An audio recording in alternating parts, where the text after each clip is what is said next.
So guys, this is how to add a boning to this blouse because it has a boning from the under bust. That is why it's called under bust corset. Okay, so I'll be using this paper to show us how you can achieve or go about it. First of all, I am going to start by the dart line, like you can see. So I have from the under bust, I have the dart line there. I am going to follow from the under bust and make a line. So the line I'm marking will just be the line for the boning.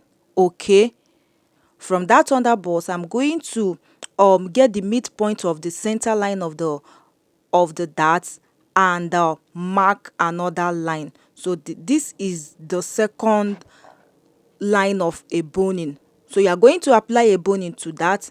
On this third line will be from that same underboss.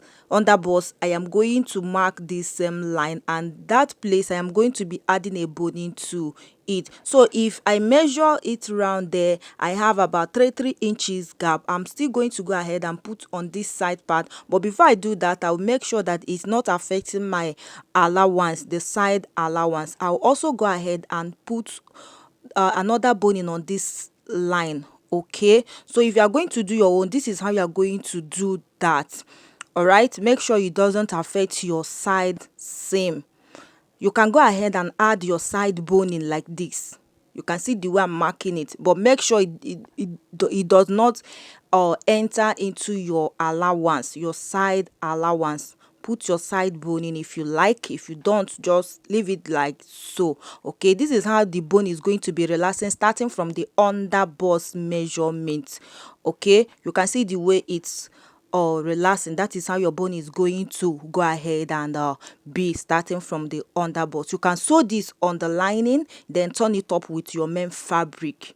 Sew it on the lining. If you are using a sewable boning, sew it on the lining and turn it off with your main fabric. Let's go to the back.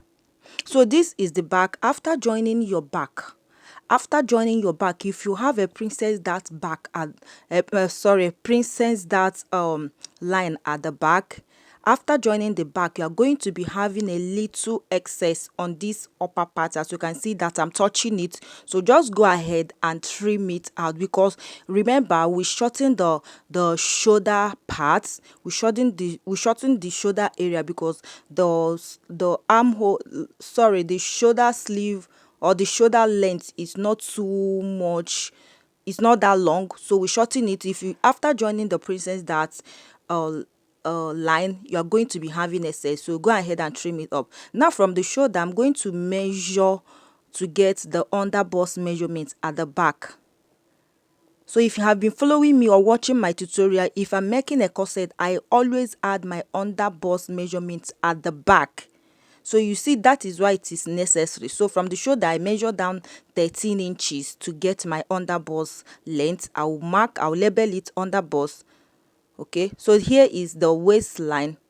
Now the next thing I'm just going to go ahead to do on this line that I just draw is going to serve as one boning. So you can go ahead and measure the horizontal length that you have there. You can divide it maybe 2 inches or 3 inches, but just bear in mind that the length that you took from the front is going to be the length you are going to be using at the back. If you apply your boning 3 inches on the front, you are going to use 3 inches at the back. Okay, and make sure you place your boning on this line, princess that's line leg or whatsoever. All right, so I'm just using 2 inches at the back, drawing the boning like so. Okay, so after that, this is how it's going to be looking like. I'm not going to be making use of this. I'm just showing you how you are going to achieve your boning. If you're using a sewable boning, just sew on the lining. After sewing on the lining, turn it up with this main fabric. If you are not using a sewable, if you are not making use of a sewable boning, of plastic boning, I'm going to show you how to achieve the insertable boning. So after that, this is how it's going to look. So let me show you how you are going to do the insertable boning, the one that you can insert.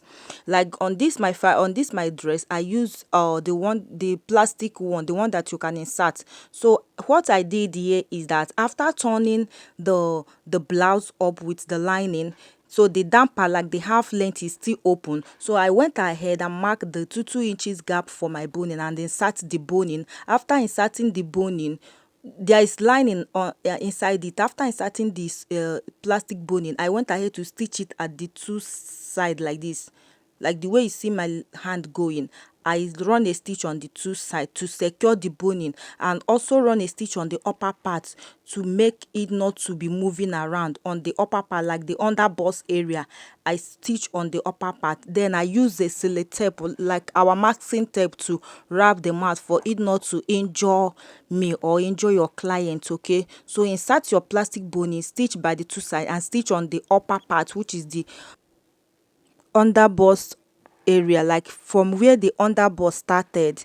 Okay, stitch on that place to just run a little stitch to secure the upper part for your boning not to be moving around. I hope this tutorial is helpful, and I hope you learned something from it.